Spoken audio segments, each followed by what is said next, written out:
Hey, so this is a recording of a mastermind call that we did a couple of weeks back in the community. Community is no longer in existence. I just do these calls every 2 weeks or so. Lots of cool insights, and I didn't want to hold back and want to share these also with you. So watch it all the way through, and if you have any questions, let me know. So enjoy the recording. Kenneth Reed is there. Kenny. Kenny? Hey, so, Hey, man. Hey. hey, Good to see you. you too, y'all too. Hope everybody had a great week. Yeah, we do. I Wait, do. Yeah. I do too. That's good. That's good. So, are there any specific questions that you guys have? Sorry for the Many late reply, questions. Kenny, for your and Chris, I didn't get to your feedback yet, but I will Yeah, that's okay. soon. No, that's cool. Thank you. I appreciate just the feedback and like you said, like that distorted, like that big crush part, like it was in the back of my head when I put it there. I was like, I wonder if this would be, in the way, but I was like, man, this sounds kind of cool. Like, Yeah. it was that, push and pull against me. So, but I'll go back and look into the track and see if I can implement some of the feedback you gave me. Yes, awesome. So Great. Kenneth, can I see some of the thing you do? What I did, yeah, I also would love to Like hear the jazz stuff that you do, actually. I would really, some of the jazz stuff I do. Okay, I can send you what are guys, the different style you do? huh? What do you do? Like it's jazz? Yeah, I do a bit of. I can send you guys. This was just kind of something I did for fun with a friend, but he made this jazz kind of fusion track, and I just did some solo saxophone. I did like saxophone on top of it. I could put it in a disco right now. I'll send it over. Yeah. But yeah, I do. I try to be with the sync license and stuff. I've mostly just been working with tension and trap hip hop type music, but I'm getting into trying to do more jazz production. The main Oh, reason so before, do it up too. yeah, yeah. I would love to hear some of that too. Let me see if I can link it. One of your hip hop and one of your jazz. Let me see, cause I could. Uh, yeah, I've been like, the hip hop stuff is cool. I've actually been like doing less of it recently, just because I don't know, like it's kind of like, and I don't like the, it's a really simple like type of genre in a sense that like, you don't want to do too much, Yeah. and it's almost if you do too much, you're kind of getting in the way of it. And I like doing Yeah. it when I'm collaborating with other people, but it's kind of boring just making hip hop sync music, in my opinion. Okay. Maybe I can sing something on it and send it to you. Yeah, French, French hip hop. yeah. I don't. Yeah, I mean, I love to listen. I love to listen to everybody's stuff and see what everybody has going on. But I wouldn't say that. Uh,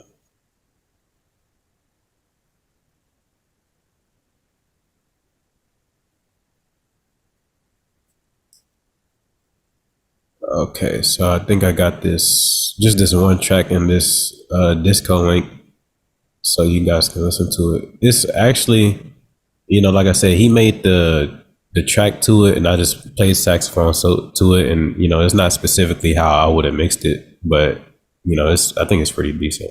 So you can just kind of hear some of the stuff I was doing. Okay, I'll copy that and listen to it when we're Nice. done. Yeah, I'll listen to it as well. Thanks for sharing, man. No Thank problem. you. Yeah. So it's kind of so yeah, I have 5 questions. 5 questions. Yes. Go ahead. But so you talk about to partner with God Yes. in your business, Mhm. you know. So what advice would you give me in that direction? How to partner with him? Because I understand partnering like as artistically, I understand. Uh in the music, in the presence.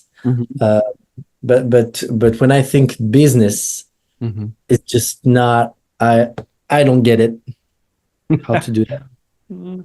I will send you some things around that. But what I found in the Bible, there's a lot of business advice. But the thing is, it's different than what we read or hear or listen to or watch on the internet. What I found the most appealing to me is like just, it sounds cliche, but for me it works. And I think it works for everybody. You have to sow the seed and reap it in the right time. And sowing the seed means not only just tithe or give money to charity or do stuff for free. I think doesn't mean if working for free doesn't mean that at all. You can if this is on your heart, but I think sowing the seed for me means more sowing the right seed, the right word into your heart. And this only works if you basically say that. Faith comes through hearing, and hearing of the word of God by the word of God. So so I can put it this way: you can talk yourself into believing what's written in when you say to yourself. So this is what I do: declarations, basically, what it is, what it Yeah. comes down to.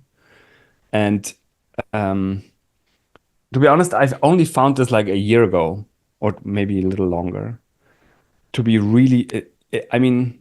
You don't see anything right now, because if you put something in the ground, it takes some time to come Yeah. out of the ground, right? And also says in the Bible that it takes some time. There's time in between sowing and reaping.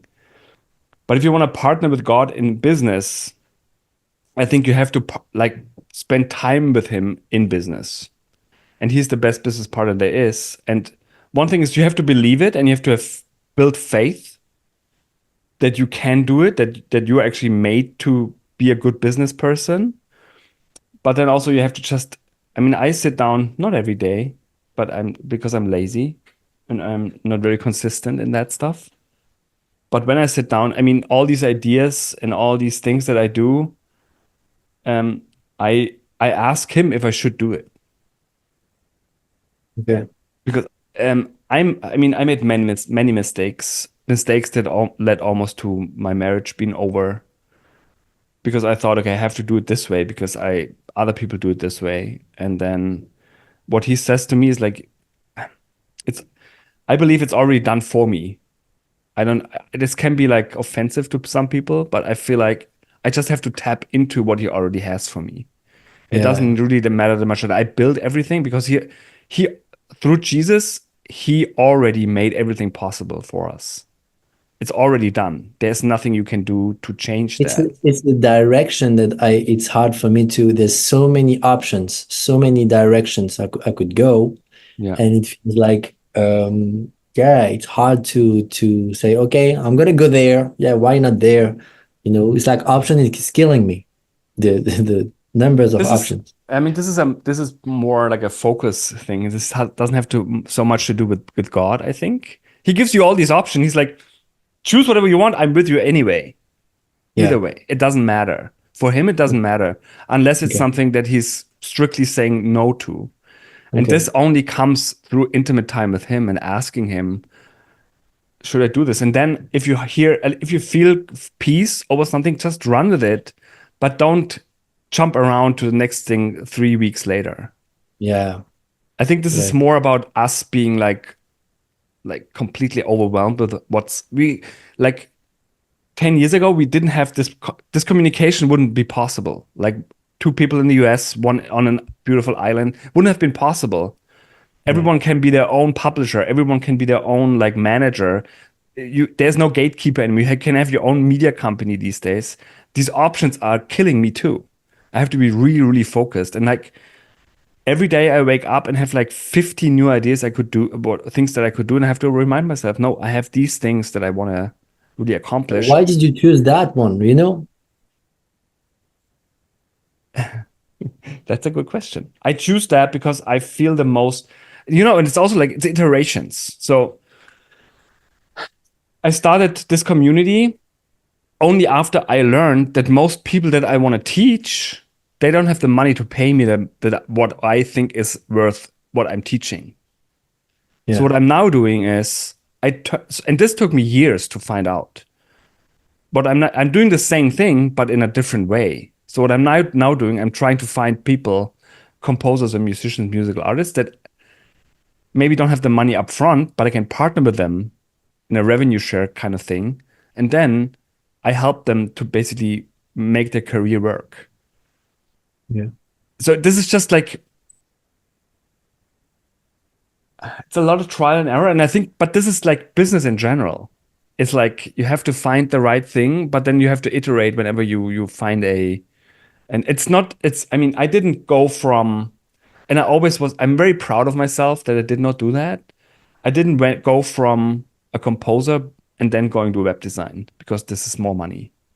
Lots of my friends in Germany went from, they great musicians, they have like everything going for them in terms of talent, but then they couldn't make the money side work and they went to web design or graphic design or book design or whatever, Yeah. or went back to their old job. And Yep. I think this is something, the persistence and consistency in that, something this we just have to endure that. And then also what I learned, it just takes time for me to be at the right in the right mindset and have the humility that's necessary to go where I want to go and where God wants me to go. And 20 years ago, I was proud of what I did. Now I'm proud what He did with me. Yeah. You know, and it's more like pick something and make it work. Okay. And The go thing with is, it. if you take a seed, and this is from Charles, I think it's Andrew Womack actually, and I sent you a link to a podcast, like a 30 episode podcast series about You Already Got It. It's called. Yeah. It's changed my thinking completely. But Okay. you take the seed, you put it in the ground. If you're a farmer, put it in the ground. You don't look if it's growing every day and pull it up and see if it's growing because then you destroy it. So you have to put it Mm. in the ground and water it and leave it there and leave it there and leave it there until the blade comes out. And this is something that we have to learn in a world like this. And I think this um, differentiates us, the successful composers, successful musical artists, from the ones that are not, because they're just not patient enough. Okay. And the patience you can just this is just discipline. This is skill. More than I'm the most impatient person that you can think of, but God basically taught me over the last 2 decades that patience is the one thing that I need to learn. Wow. Okay. So there's not Just no take the easy seeds, answer, unfortunately. take the seed and go with it. Yeah, but I mean, to start is where you can start is just really spend quality time with Him and put Him first. So we always say when we were asked, so what's your priority? Oh, God and family. But when you look at your calendar, what is actually a priority? Yeah. There is no time in my calendar even to spend time with God. This is not right. And if we until we get to the point, I think we could spend 8 hours a day with God, and it would just work. We didn't have to like work so hard, I feel like. Yeah. Okay.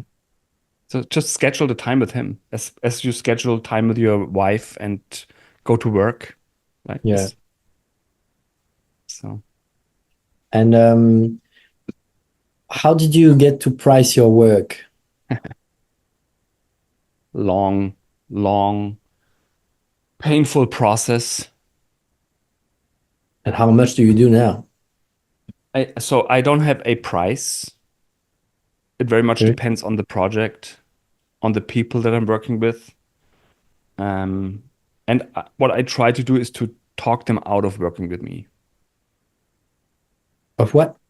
Try to talk them out of working with me. So I don't want them to work with me.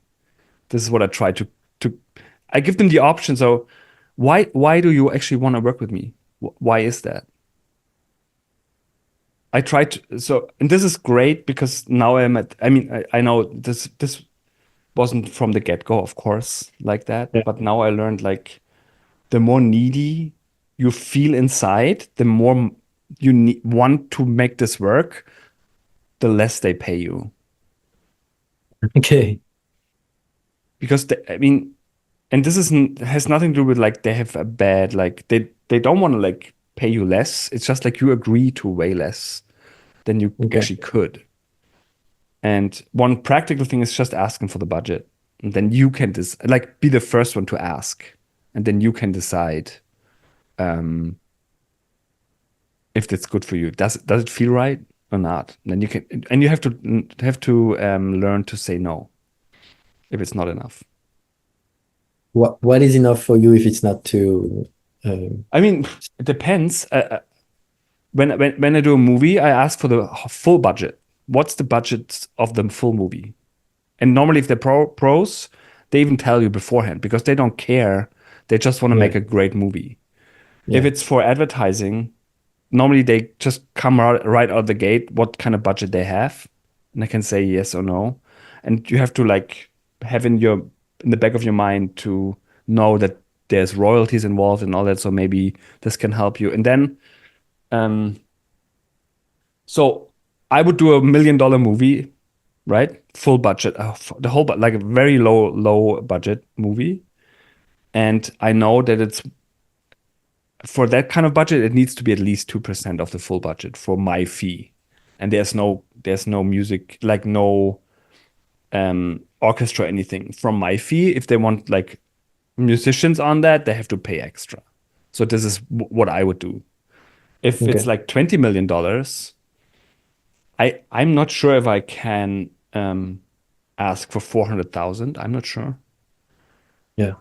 But then ask them for the music budget, and then they come back with something. And I say, okay, cool, I can do that, but only if I keep my writer's share, and it's not a work for hire. So there's all these negotiating like tactics, but it starts if you ask first, they have to react, right? So it's Yeah. you're in a better position then. And then, I Okay. mean, is there something specific you want to know in terms of pricing? Like, I mean, of course, this is like high level stuff, but what, like Like anything? yeah, the daily thing you're doing with the publishers and stuff like that. So, I mean, there's no money involved. The money only comes from the publishing, like from the PRO, the Performance Rights Organization. This is very easy. Sometimes I get some advance, but not really an advance, but just they pay for production costs somehow. Okay. Normally like $50 a piece or something, but this is not very often. And other than that, it's just like I work for free, but I know in the back end it will pay off for the long haul. So there's no Do money you involved in protect that. do And you other than that, protect your the right and all of that? So how do you do to protect your for the all the rights? working with the right people, Yeah.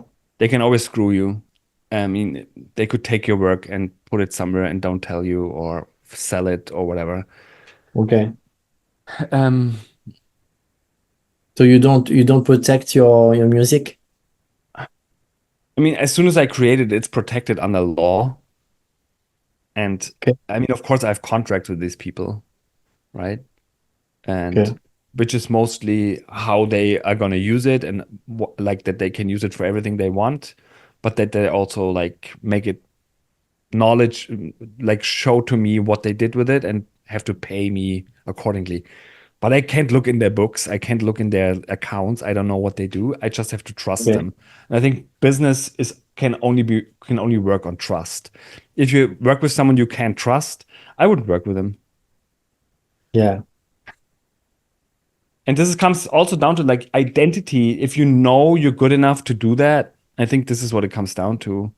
You don't care as much if everyone wants to work with you. You just want to work with the right. You How want to did work you with the get to right find people. the ideal client? My ideal You have to client. find them. How do you get to find them? You mean like literally like the steps how to People find a that you client trust. or Yeah, yeah, the steps Mhm. to find the people that's not going to screw you, you lots of know. not so good clients.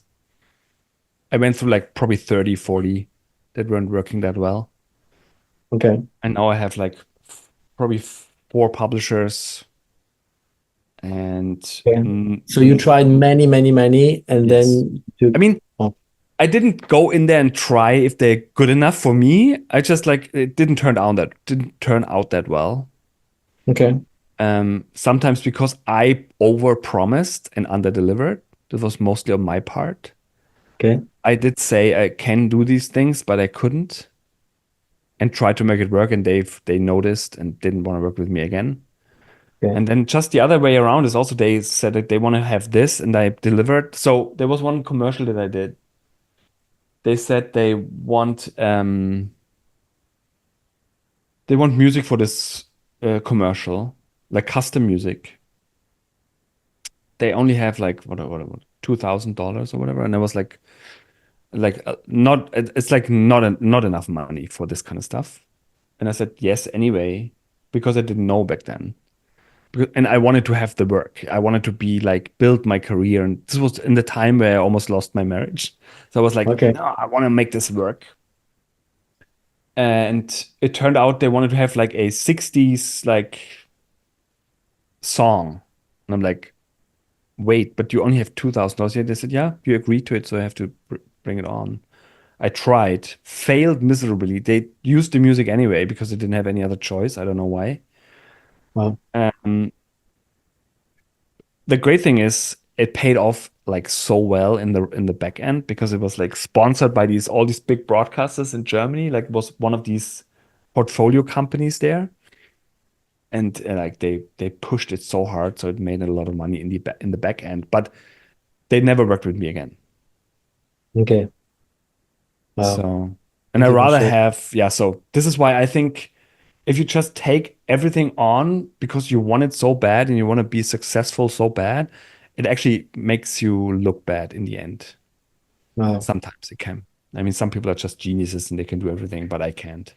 Are you working with America or Germany? Both. Doesn't matter. Both. Mm. Yeah. So the publishers are mostly German. There's one in the US, but clients are from everywhere.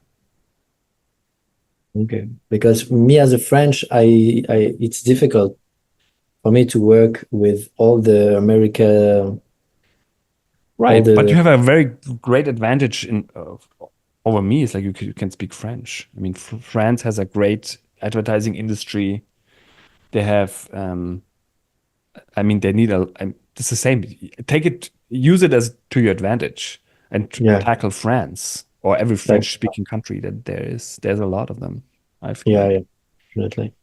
So don't think that. And then also,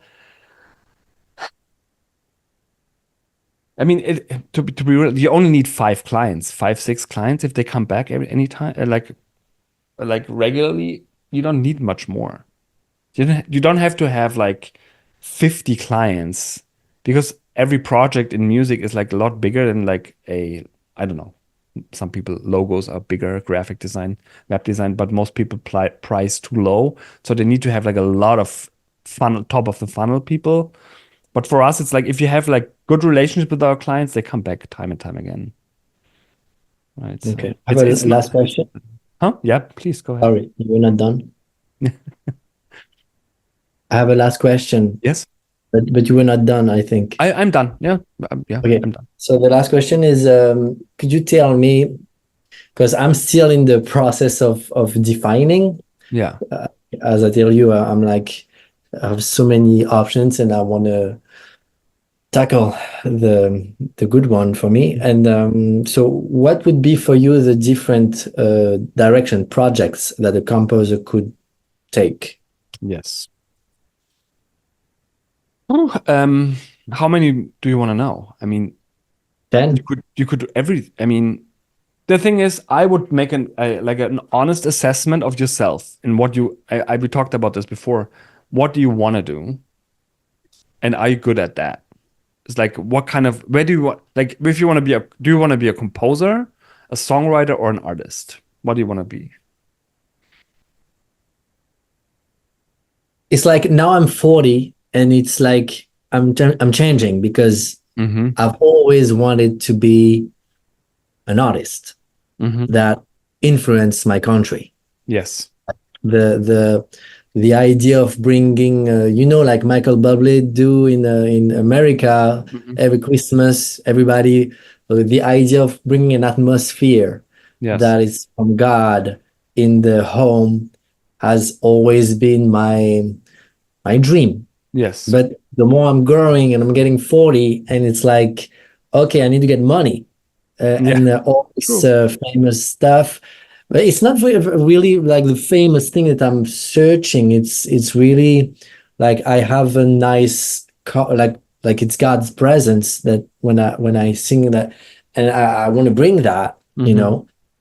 But at the same time, I'm like, yeah, I need to get money, and I need to choose Mm-hmm. maybe a route that there's it's more sure, because that route of getting famous, and it's not it's a hard route. Yeah, I'm not even sure if it's actually like I I I wanted this so bad, like be the new Hans Zimmer, but I think it's actually not that. I don't want to do that anymore. I'd rather be in the background and like have my little projects. I'm good with that. I think this also, I mean, the making the money. How would I start if I would start again? I mean, the thing is, assess if you're, so let's say you want to do music for, I don't know, what would be a good direction to go? So the lowest entry level, like not in terms of quality, but like the easiest way to get into this is production music. Antoine Brothers, who's that? Let's see who that is. There's someone coming in. I have to see if they are actually from Yeah, the sure. community.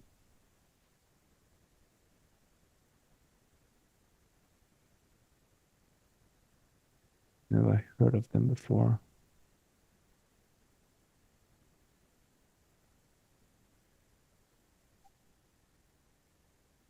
Ah, they're actually here. Cool. Oh, they left already. Okay, I can try again if they come in. So where were I?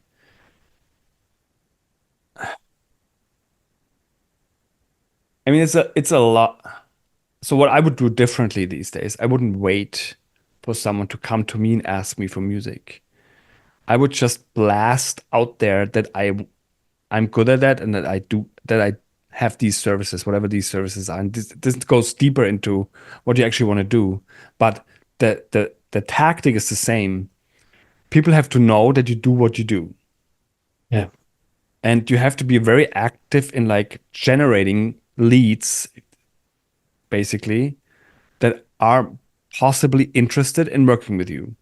yeah, So, and what they want to see, more or less hear, is what you've done before, what you can do, and it might be that you have to work for free for the first couple of projects just to have like some yeah, um,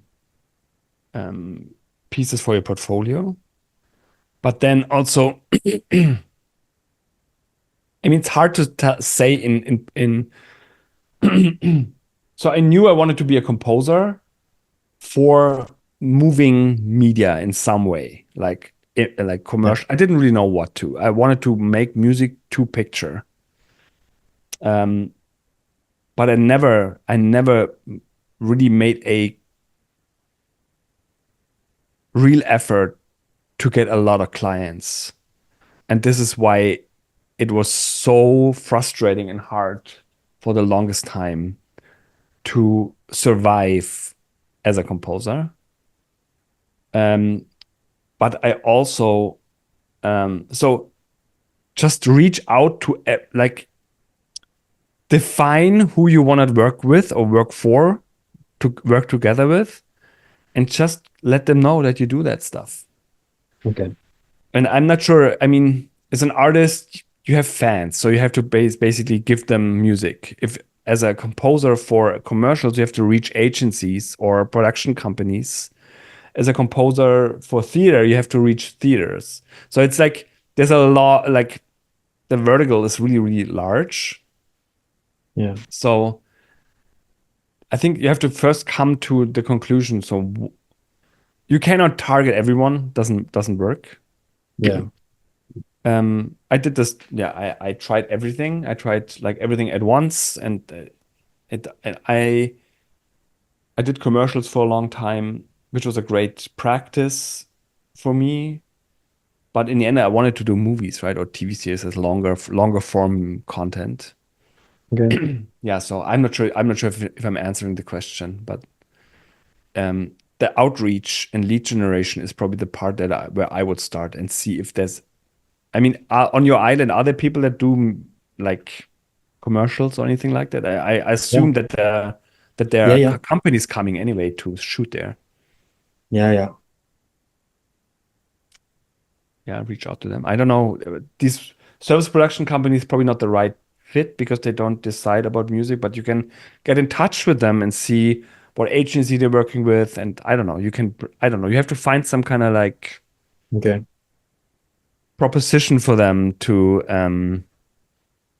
they're interested in what you do. I mean, yeah, this goes this is very detailed what you have to go through, I would say. So that's Yeah. yeah, I don't know, it's on the surface, I know, but I'm not So sure if this helps you. what are your steps when you reach out to them? Mhm. Like the email, and what do you say, and I would call them actually call them? Okay. because it's much quicker and you know much faster if they're interested. Okay. It's a grind, I tell you. If you have to make a list of like 100, 200 companies that you want to call and just Okay. call them all until you have an answer from all of them. Wow. Okay. Yeah, and this is just, I mean, this is part of business selling. Yeah. Yeah. If you can sell, then you can make every business work.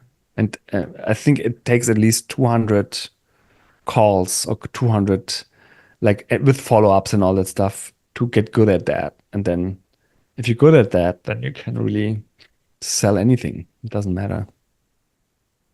Okay. Yeah. Well, I'm not sure. I mean, I know this is not probably not the answer that's most satisfying, but that's the it's harsh work. reality. Yeah. Yeah. It's just do the work. Yeah. Yeah, the work upfront, exactly. I mean, if you do that, you're probably in the 0.01% of composers that actually do that. So this gives you an Well, so advantage. what are your different projects that you're working on? Like there's Right the now. yeah. Mhm. So I have the labels, the production music labels. I have my own production music label. I have this community, which is I see as a project which will turn into my long-term investment strategy thing for artists. And then I have a film that I'm doing right now, and I am working on the pitch. That's half a pitch for another movie. Your So basically, your film composition, community, and production music.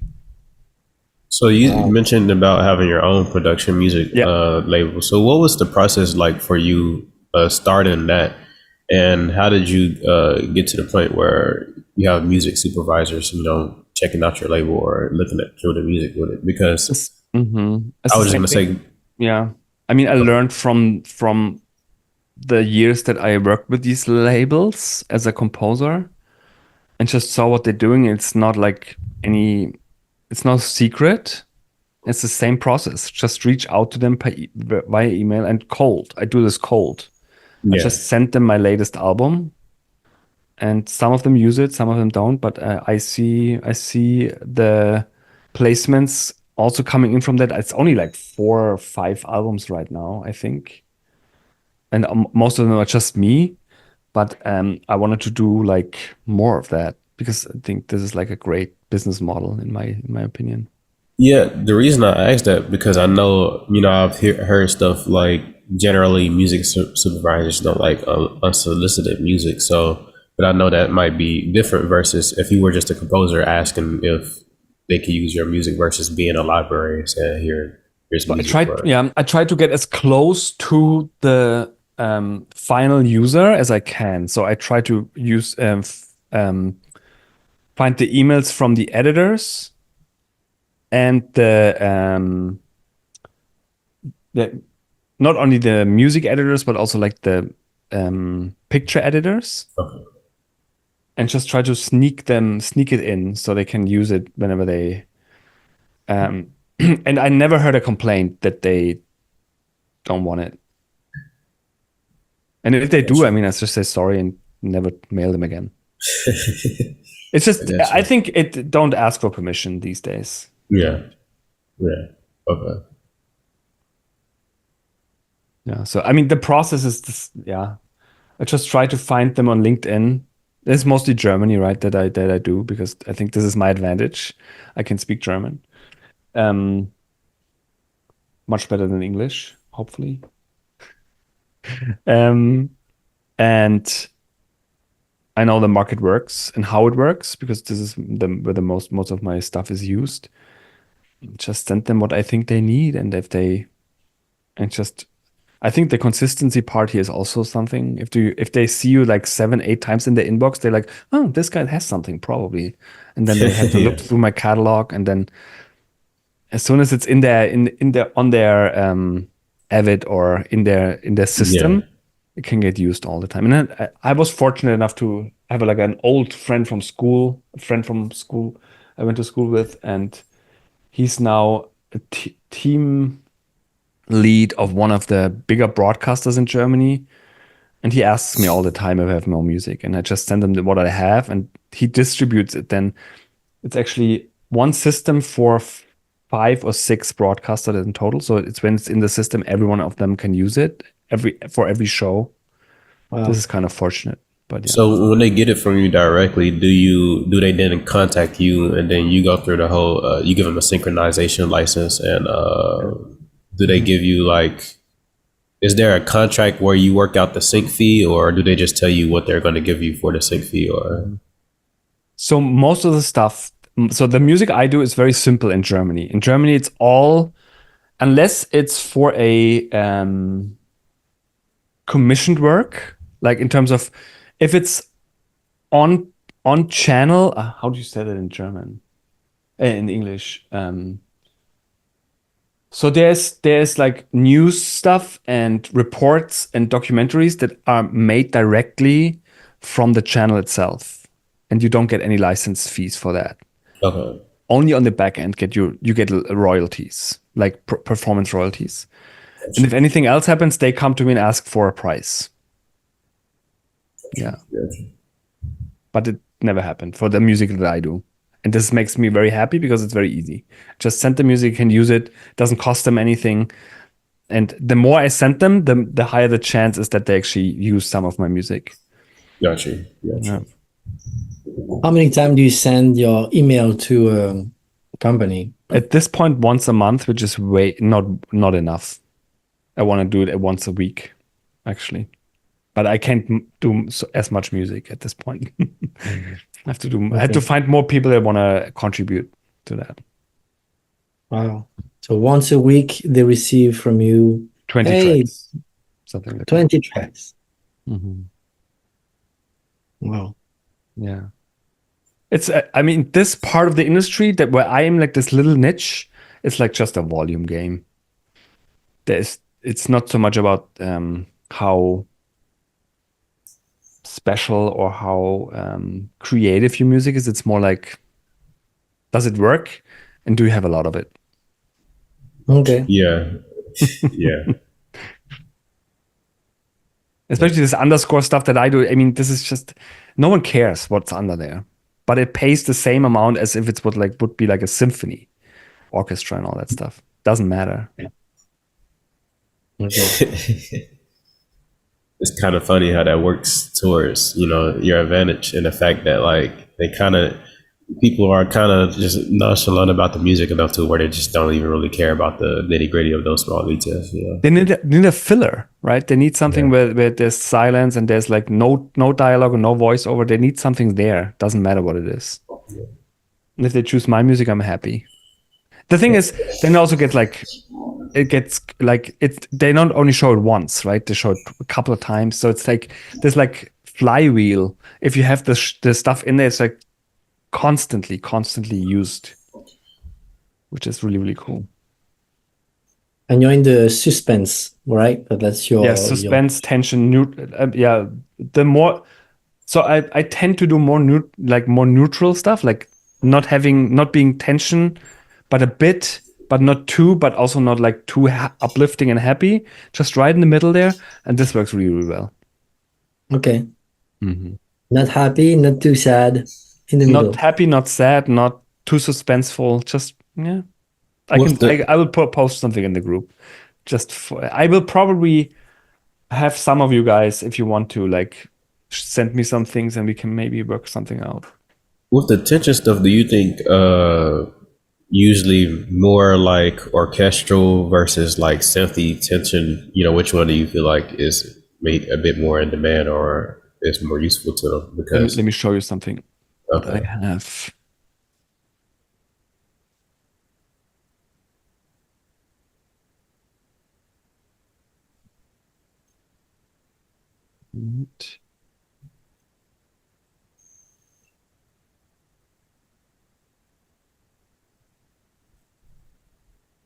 Here we go.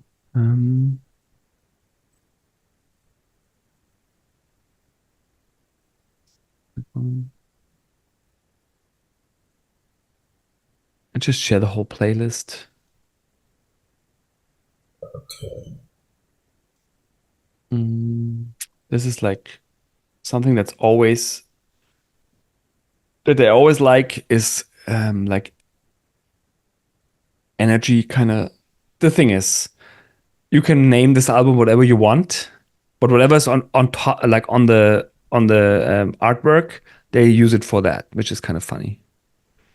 Okay. For this kind of like content, and then there's something more, a little bit more. That's you? Yeah, that's all my stuff. Sweden, Anthony Casalana. Wow, Sebastian. Sorry, I couldn't hear that. Did you talk to me? Yeah. So it's kind of mystery, the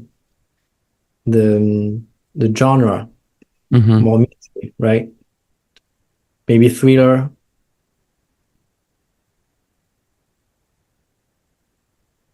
Just have smart energy and energy.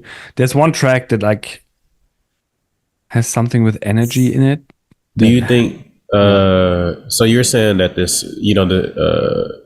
because I can hear this, because I'm listening to the first track in this album you just said, and I can hear it kind of like as some like documentary or like those, like I can hear those type of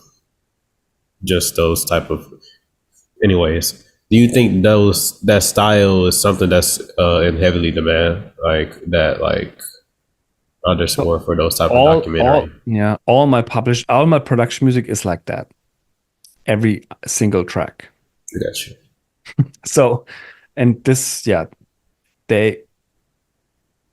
I said, there's some tracks that get used for 5 years, 6 years straight, every day.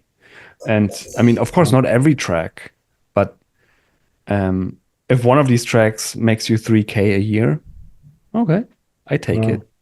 Yeah, nice. What kind of like what genre would you like place it under? This one? Yeah. You're talking about the smart energy? Yeah, the smart energy. That's a good question. I don't know. Underscore. I don't know if this is a genre. I'm not sure. Yeah. If I were to, try to pitch music like that to a library, what would I do to reference, the type of like category that the music is slotted in for them to know? So what I do, I ask ChatGPT, actually. Okay. It writes it like in such a good way. Especially if it's trained on you a little bit. It's like I just write what I think it sounds like, and then it writes something very nice that I can put in the email. Okay. Don't make it too long though. It can Yeah. be like get out of hand a little bit sometimes. But yeah, you know, I would never do this with a director where I get like $200,000 for the music. But with this kind of stuff, no one cares. They just want to have the music, and if they like it, they'd use it. And if I mean, of course, you have to have a personal, like you have to remember you talk to a person, of course, but you just give them some snippet, and then they will download it and then use it. Gotcha. Right. So this is in my experience, yeah. I don't So take this too seriously anymore. I'm just like I push the stuff out there and see what happens. so you put it out there and they answer you, hey, I like it. And so what's the next step then? I never hear I like it. They just use it. But you have like a contract to sign. How The do they send contract you is the money? the contract No, is through the performance rights organization. Since I'm member in the GEMA in Germany, whatever. So they basically take care of my rights. And okay, so the there's a broadcast. place where you put your, like, how do they send you the money? They have to, This like, goes all through the back end. So the broadcaster, so the editor uses the music under the piece that he's editing, and then it gets broadcast on the channel. The channel reports it to the PRO, to the Performance Rights Organization. They calculate it, and then once a year get my money from okay, but all accumulated how do they minutes. have like, how does the process for them to getting to send, I don't know the word in English for that, to send you the money, they have to have your like account number Yes, or right. whatever. Because I'm a member with the Performance Rights Organization. Oh, so that first you do that. Okay. You become member of a PRO Okay. depending on where you live or where you think mostly your music will be used, and then And they take all the information in they that take care of the part. rest. Yes, Okay. Wow. Okay. I'm very proud of GEMA, the German one, because they are very strict as the Germans are, Yeah. and their customer support is also amazing, and like a very cool organization. Bureaucratic, yes, but also like very towards the members. With BMI, I feel like this is just such a mess. But some stuff is mostly in the US, so some music I register through BMI, through the American, like one of the American ones. But most of my stuff is with GEMA, and yeah. So when every second the music is played, it gets you have like a euro amount Okay. that every channel has, and so it's like a very complicated calculation. But they do it on the back end. I don't have to worry about it. Okay. Okay. Which makes this, which is, I think, like everyone should do that because it's such an easy model. You just push music out there, and everyone else is doing like stuff for you. If you go through a publisher, you don't have to do anything. Just have to make the music. Wow. I mean, I, it takes wow. time still, like 2 3 years. I would give it, and then there will be money coming in. 2 3 years. Okay.